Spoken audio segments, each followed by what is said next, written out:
very strong in our memory was a story that had happened, just a few months, I think, maybe a year before, of when Eric Clapton had lost his child.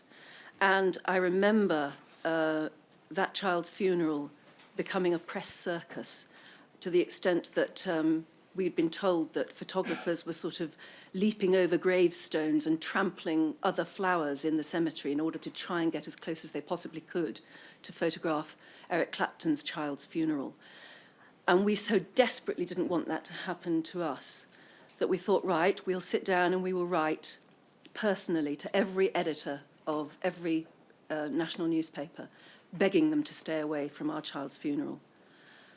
And every one of them did, except that on the day of our little boy's funeral, and this was held at a very remote country church that my parents knew about.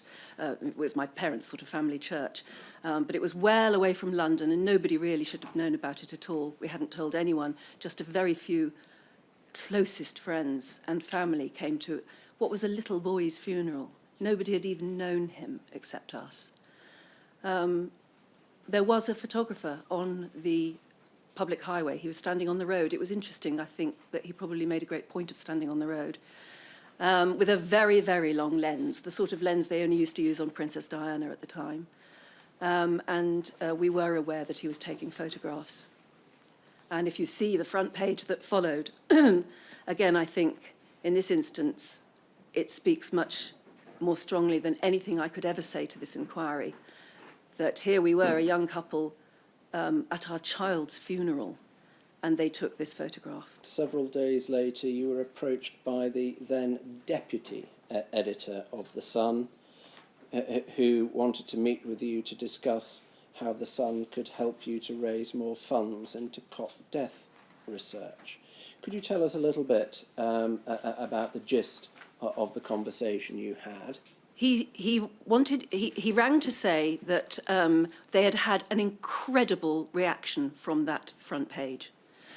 They had been inundated with millions of people wanting to raise funds into cot death, wanting to do something about cot death. It had motivated the nation. That was what he said. And so we, as the Sun newspaper, feel that we really need to do something. We want to do a fundraising campaign. We want to do an awareness campaign. We want you to help us do that. And our first reaction was, no way.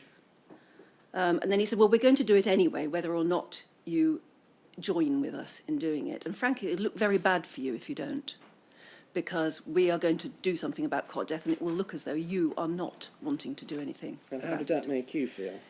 Emotionally blackmailed by the people who I felt had just trampled all over our dignity, all over our child's grave.